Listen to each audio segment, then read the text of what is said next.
사도행전 27장 1절에서 12절 본문 제목은 복음을 전하러 로마로 출발입니다. 제가 목회를 하면서 한 가지 깨달은 게 있습니다. 그게 뭐냐면 기회가 주어졌을 때 사람들을 만나면 복음을 전해야 된다는 거예요. 물론 예수님을 이미 믿은 사람들에게는 그렇게 소개할 필요는 없겠지만 어떤 사람을 만나서 이야기하다 보니까 예수님에 대해서 복음에 대해서 깨닫지 못하고 알지 못했던 사람이라면 그 사람에게 예수님에 대해서 이야기하고 복음을 전하는 것이 참 중요하다라는 생각을 했고요. 또 혼자 전하는 것보다 둘이 셋이 이렇게 힘을 합쳐서 또 기도하면서 복음을 전하는 게 참 중요하다라는 생각을 해봅니다. 오늘 토구 찬양팀이 오늘 색소폰 연주를 할 텐데 아마 혼자 오셨으면 조금 어색하실 텐데 이렇게 팀으로 오셔서 하니까 너무너무 보기 좋습니다. 마찬가지예요. 복음 전하는 것도 또 선교 단기 사역 이런 것도 하더라도 혼자보다는 여러 팀이 이렇게 가서 복음을 전하는 게 위로가 된다라는 거죠.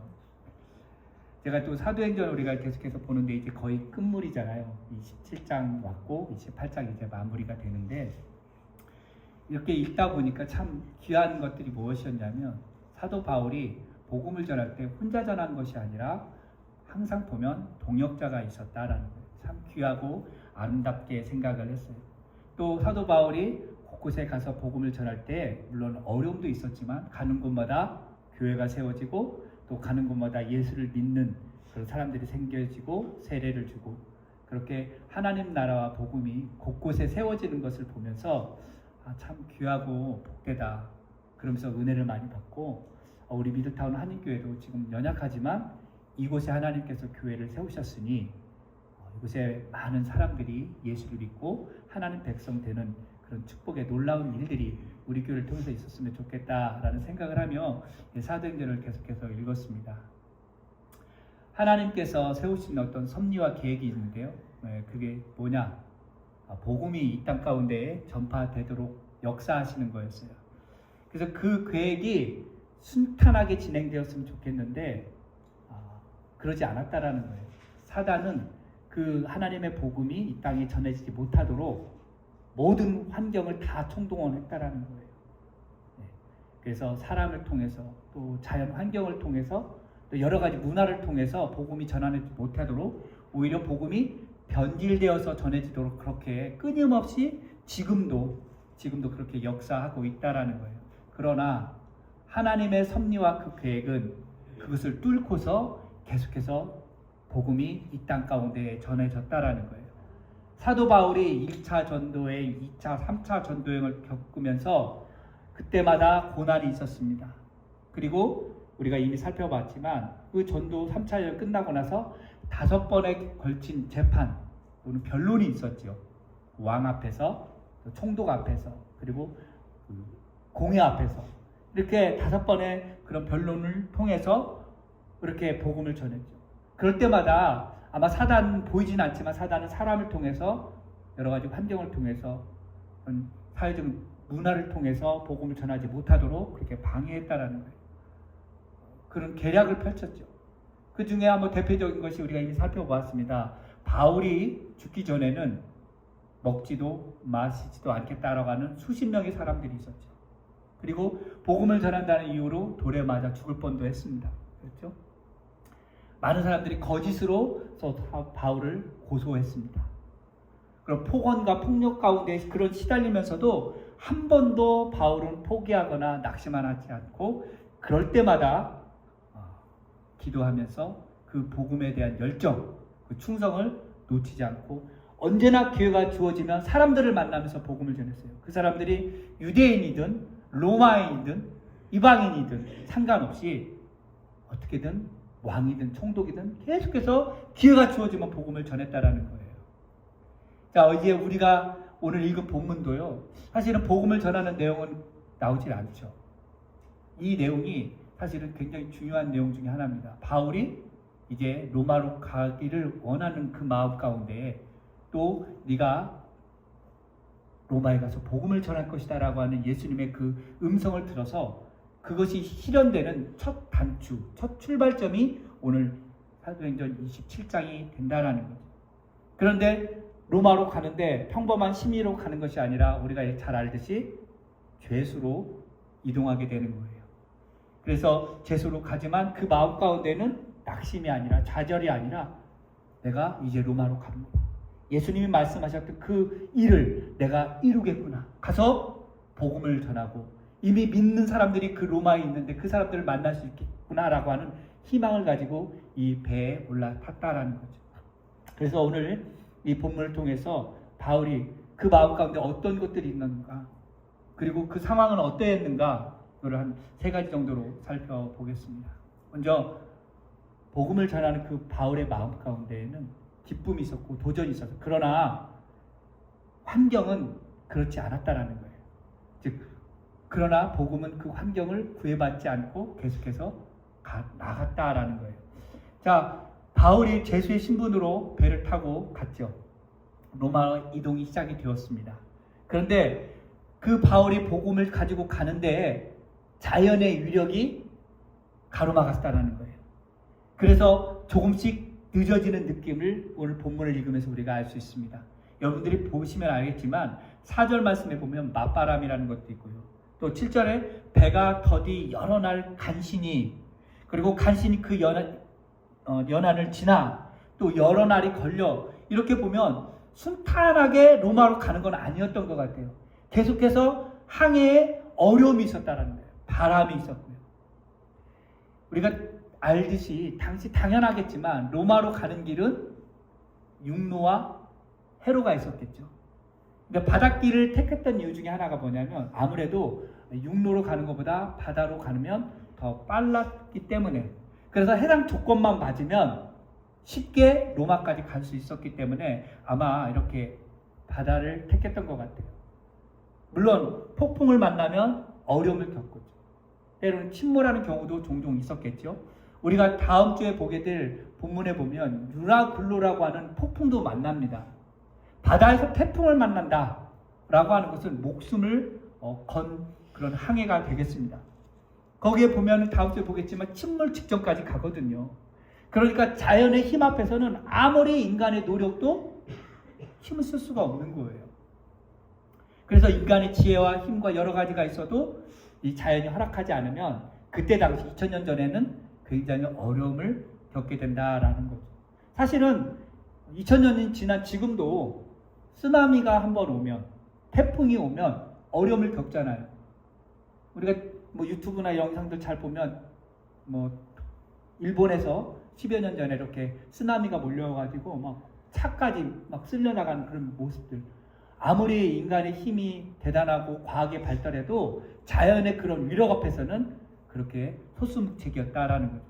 그러니까 이런 자연 환경이 바울이 로마로 가는데 어떻게 보면 이렇게 방해거리가 된 거예요. 쉽게 가지 못하게.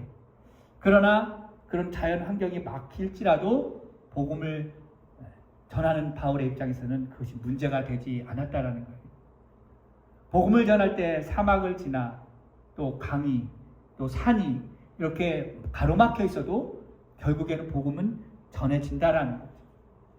그래서 복음을 전하는 사람들의 그 발은 아름답다라고 말하고 있습니다. 로마서 10장 15절 말씀 보면 이렇게 되어 있어요. 보내심을 받지 아니하였으면 어찌 전파하리요. 기록된 바 아름답도다. 좋은 소식을 전하는 자들의 발이여 함과 같으니라. 아름다운 소식을 가지고, 즉 복음을 전하고 자연의 그런 환경을 뚫고 가는 그 발은 아름답다라고 이야기를 하고 있습니다. 그래서 바라기는 저와 여러분의 발이 비싼 신발을 신어서가 아름다운 것이 아니라 복음을 들고 가는 발이 아름답다. 그래서 저와 여러분의 발이 그런 아름다운 발이 되기를 바랍니다. 그래서 이렇게 우리 앞에 펼쳐진 그런 자연의 환경들, 그런 어려운 것들 있어서 우리가 포기하자. 날이 더우니까, 열대우림에 더우니까, 모기가 있으니까, 물 마실 물도 없으니까 복음 전하지 말자 라고 한다면 아마 아마존 지역에, 아프리카 밀림에, 동남아시아 정글에 복음을 전한 사람이 없었을 거예요. 그럼에도 불구하고 우리 오늘 집사님 기도해 준 것처럼 아마존 그 정글에 선교사님이 가서 복음을 전합니다. 이렇게 끊임없이 누군가가 그런 자연 환경을 뚫고 복음을 전했기에 예수를 믿는 사람들이 세계의 열방 가운데 있게 되었다라는 거죠. 아마 모르긴 몰라도 100여 년 전에 아시아의 그 동방의 작은 나라에도 아마 복음을 들고 가고자 하는 열망이 있었을 거예요. 아펜젤러 선교사라든가 토마스 선교사, 이분들이 배를 타고 아마 여러 날 걸려서 왔을 거예요. 왜 왔을까요? 복음을 전하고자 하는 예수님의 명령, 그 열정이 있었기 때문에 그들 뚫고 왔다는 거예요. 그분들이 복음을 전해줬기 때문에 대한민국이라는 나라가 복음을 받아들였고 전 세계 유례없는 복음의 역사가 대한민국에 있었습니다. 지금은 어때요? 이제는 선교사가 가는 나라가 아니라 선교사를 보내는 나라가 되었죠. 그래서 아마 또 저와 여러분이 이렇게 예수님을 믿게 되었지 않았나. 우리 조상들, 우리 할아버지 할머니 세대가 복음을 받아들여서 이제 사랑의 그 빛을 우리가 지었다라는 거예요. 그래서 자연 환경 이런 걸 탓하지 말고 복음을 전하는. 아마 바울이 지금 가면서도 왜 이렇게 늦어지지? 왜 이렇게 바람이 불지? 아마 우리가 또 계속 보겠지만 쉽지는 않았다라는 거죠. 그러나 그 배는 로마로 향하여 계속해서 갔다라는 거예요. 자연환경이 복음을 전한 것을 막지 못했다라는 겁니다. 또 오늘 본문에서 보면은 바울이 혼자 가지 않았어요. 홀로 전하지 않는 복음이었어요. 오늘 보면 로마로 가는 그 기절에 보면 본문을 기록한 누가는 여러 사람을 이야기합니다. 자세히 보면 이름이 나오진 않지만 우리 1절에도 보면 뭐라고 했어요? 우리가 라고 이야기하고 있죠. 또 4절에도 우리가 이런 말이 있어요. 자, 우리라고 하는 건 뭐냐면 한 사람 이상이죠. 나를 포함한 여러 사람. 그러니까 여기에서 우리는 누구냐? 바울을 포함한 이 복음을 기록한 사도행전을 기록한 누가를 포함한 거예요. 그러니까 누가가 이 사도행전을 기록하면서 바울과 함께 하셨다라는 걸 볼 수가 있죠. 그리고 또 누가 나오냐면 오늘 성경에 특별히 보면 아리스다고라는 사람이 나옵니다. 그렇죠? 그리고 이름은 기록되지 않지만 친구들이라고 나와요. 그렇죠? 3절에 보면 시돈의 친구들을 만날 수 있도록 이 백부장 율리오가 허락을 해주죠. 그러니까 아리스다고 친구들이 나옵니다. 그들은 누구냐? 바울에게 있어서 동역자였고 협력자였다라는 거예요. 특별히 이 아리스다고는 이방인이었어요. 유대인이 아니었습니다. 여기 성경에도 뭐라고 나와요? 데살로니가 사람이라고 나오잖아요. 그래서 이 아리스다고가 누구였는가 보면 에베소에서 바울이 복음을 전할 때 같이 체포됐던 그리스도인이었어요. 그래서 이 아리스다고를 바울이 설명할 때 뭐라고 그러냐면 골로새서 4장 10절 말씀 보면 이 아리스다고를 이렇게 이야기를 해요. 골로새 4장 10절에 나와 함께 갇힌 아리스다고와 바나바와 생질 마가와 이 마가에 대하여 너희가 명을 받았음에 그가 이르거든 영접하라. 여기에 보면 아리스다고를 뭐라고 하냐면 나와 함께 갇힌 자라고 했어요. 그러니까 같이 감옥에 갇혔던 경험이 있었던 사람. 그리고 빌레몬서에서는 이 또 아리스다고를 뭐라고 설명했느냐? 빌레몬서 1장 24절을 보면 나의 동역자 마가 아리스다고 데마 누가가 문안하느니라. 여기서 바울이 이 빌레몬에게 편지하면서 뭐라고 그러냐면 나의 동역자 아리스다고라고 이야기를 하고 있어요. 그러니까 아리스다고를 이렇게 이 배에 같이 탔습니다. 동역자로서. 그리고 과거에는 같이 옥에 갇혔던 경험이 있었던 사람. 데살로니가 사람이 아리스다고도 이 바울이 로마로 갈 때 함께 동역하며 갔다라는 거예요. 그리고 오늘 보면 시돈에 거기에 친구들이 있었는데요. 백부장 그 율리오가 바울을 친절히 대접해서 친구들에게 가서 대접받기를 허락했다라고 했어요. 이 친구들은 누구인가? 이름은 나오지 않죠. 친구들 하니까 한두 명이 아니었던 것 같아요. 이 사람들은 뭐냐? 이 시도네라는 지역에 이미 예수님을 믿었던 사람들이었던 것 같아요. 바울이 전했는지 아니면 또 다른 사람들이 복음을 전해서 예수를 믿었는지 모르지만 그들이 이미 바울이 누구인지를 알았고 바울이 이곳에 온다라는 소식을 들었던 것 같아요. 그래서 거기에서 바울을 만나게 되고 거기에서 교제하게 되었다라는 거죠. 그러니까 믿음의 형제들이 있었다라는 거예요. 그러니까 그들을 만났을 때 바울이 죄 수여로 로마로 가지만 그 친구들을 만났을 때 어떻게 해요? 위로를 받았을 거예요. 아마 그 친구들이 바울에게 격려해 줬을 거예요. 힘내십시오. 우리가 기도하겠습니다. 걱정하지 마십시오. 하나님이 함께 하실 것입니다. 아마 바울은 그 친구들을 만나고 아마 믿음이 더 힘이 얻고 로마로 가게 되었을 거라는 거죠. 그런 상황을 보면서 우리를 한번 보십시오. 여러분 지금 옆에 계신 분들이 바로 동역자입니다. 복음을 전하는 동역자. 바울이 지금 제수로 가고 있습니다. 그렇죠?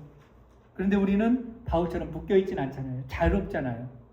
여러분의 옆에 있는 형제 자매들이 복음의 동역자로서 언제든지 얼마든지 쉽게 자유롭게 복음을 전할 수 있다는 거예요. 그러나 바울에게 있어서 이렇게 동역자가 있었다라는 것, 누가와 아리스타고와 친구들이 있었다라는 게 얼마나 감사한지.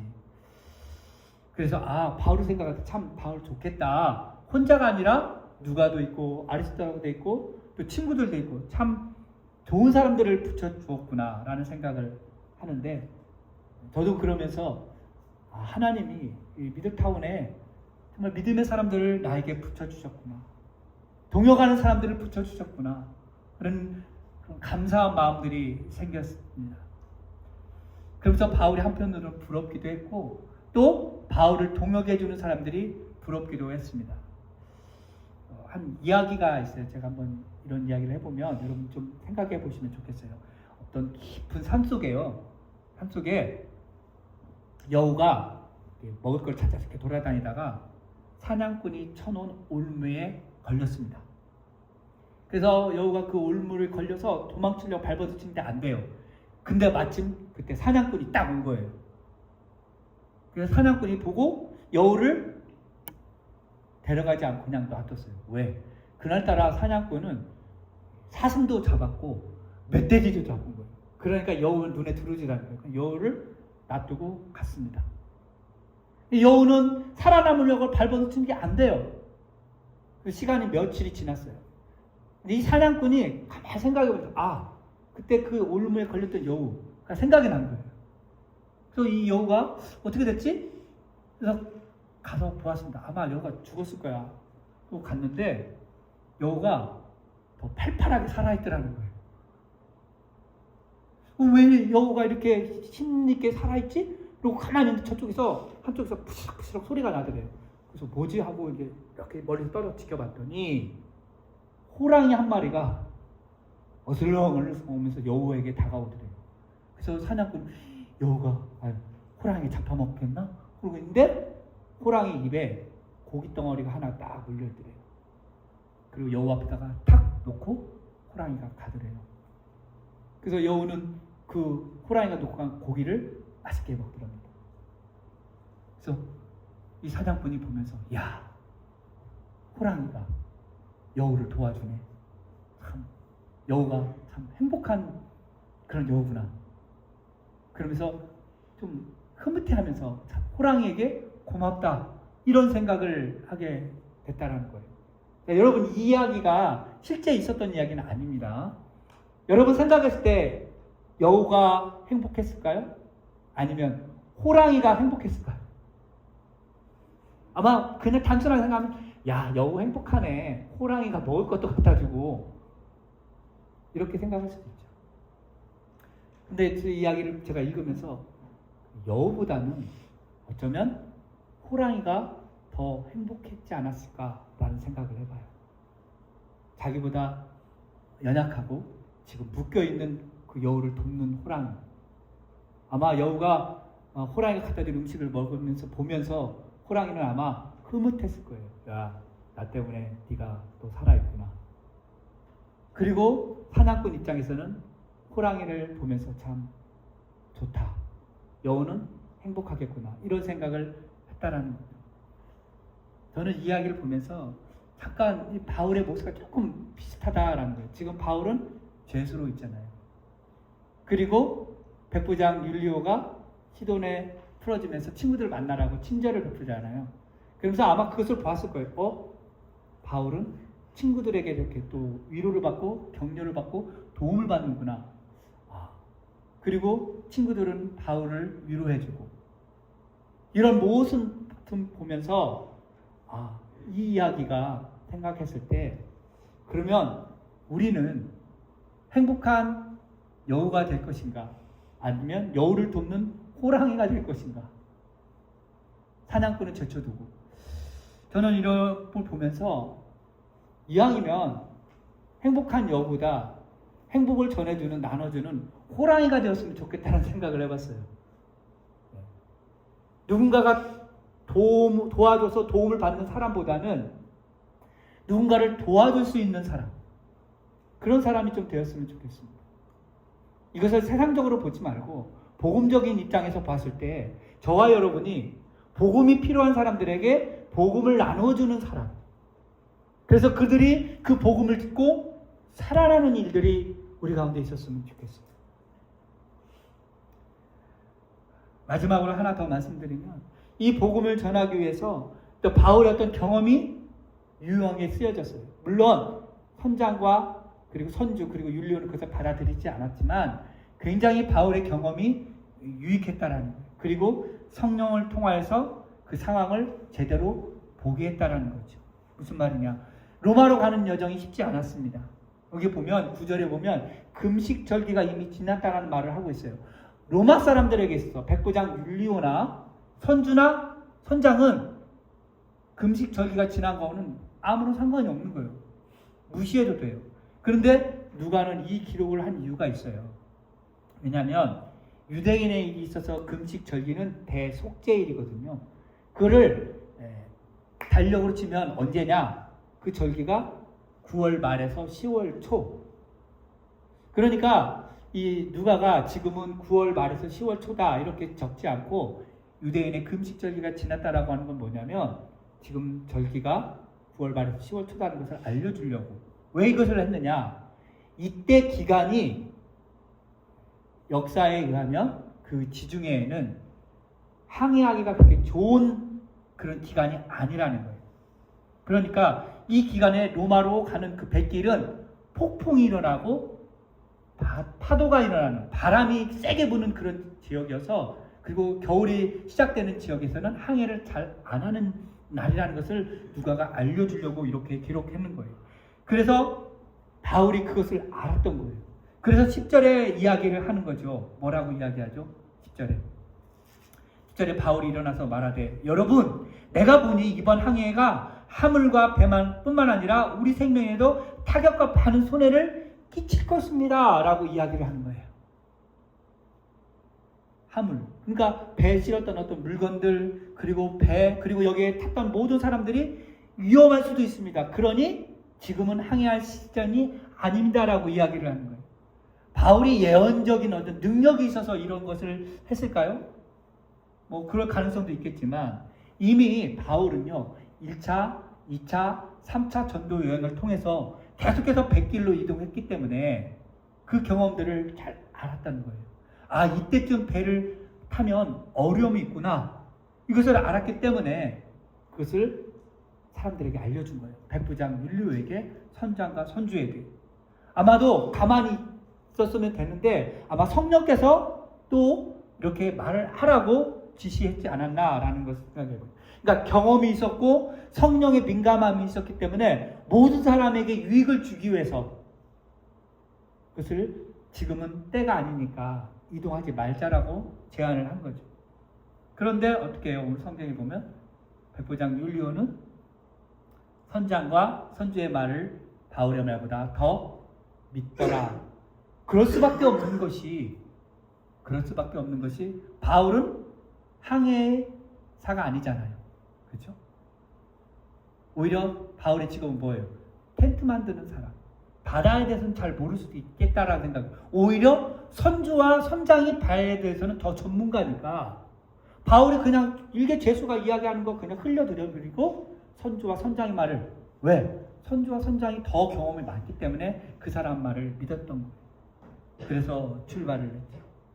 이런 걸 보면서 바울이 이렇게 담대하게 일어서서 죄수의 몸으로 이야기할 수 있었던 건 뭐냐? 경험이었더라. 그리고 성령께서 마음에 감동을 주셨다라는. 이런 걸 봤을 때 우리가 살아가면서 경험이 굉장히 중요하다는 것을 또 깨닫게 해주는 거예요. 우리가 복음을 전할 때에도요, 경험이 많으면 상황에 따라서 복음을 전하기가 쉬워진다라는 거죠. 그래서 바울은 그런 자기가 1차, 2차 전도 여행했던 그 경험 가지고 백부장에게 이야기를 하는 거예요. 내가 겪어보니 좋지 않다. 그래서 우리가 복음을 전하려고 할 때 우리 일상의 삶의 경험도 굉장히 중요하다라는 거죠. 그래서 단기 선교도 많이 가봐야 되는 거예요. 선교 현장을 가서 봐야 복음을 전할 수 있는 것들이 방법이 여러 가지가 생긴다는 거죠. 우리가 선교를 우리 교회가 연약하지만 이렇게 선교사님들에게 선교 헌금을 보내드리고 중보기도 하지만 이제는 기회가 되면 그 현장에 가서 우리가 경험해보고 선교사님들이 미처 보지 못했던 그런 상황도 우리가 볼 수가 있거든요. 그러면 그들의 그 선교사님에게 우리가 경험해보니 이런 것들이 더 있으면 좋겠습니다라고 조언해 줄 수 있는 거예요. 그러니까 경험이 굉장히 중요합니다. 그래서 우리 삶 가운데서 많은 복음을 전하는 경험들을 우리가 많이 했으면 좋겠다라는 거죠. 가만히 있는다고 해서 복음을 전하는 경험들이 이루어지는 게 아니죠. 우리 삶 속에서 복음을 전하는 경험들이 많았으면 좋겠어요. 경험만 있으면 되느냐? 성령의 인도하심을 또 받아야 되는 거죠. 그러니까 경험과 성령의 인도하심이 있을 때에 바울처럼 그 상황에 대해서 이야기를 할 수 있는 거죠. 그 말씀을 정리하면요, 복음을 전해질 때 어떤 자연 환경이 우리를 가로막지 못합니다. 그것을 뚫고 나갈 수 있는 거예요. 그래서 그런 자연 환경을 뚫고 나가서 산을 넘는 자의 그 발이 아름답다라고 했던 사도 바울의 그 말이 우리의 그 경험이 되었으면 좋겠어요. 또 우리는 혼자가 아니다라는 사실, 내 옆에 형제 자매가 있어서 함께 복음을 전할 때 위로가 되고 힘이 된다라는 것, 그리고 우리의 경험과 우리 성령의 인도하심을 따라서 우리 복음을 전하는 것이 굉장히 유익하다라고 하는 것을 오늘 말씀해 주고 있습니다. 우리가 이렇게 하나님의 복음을 전하는 아름다운 발이 되고 함께하는 내 형제 자매가 있다는 것을 믿고 담대하게 복음을 전하는 저와 여러분 되기를 주님의 이름으로 축복합니다. 기도하겠습니다.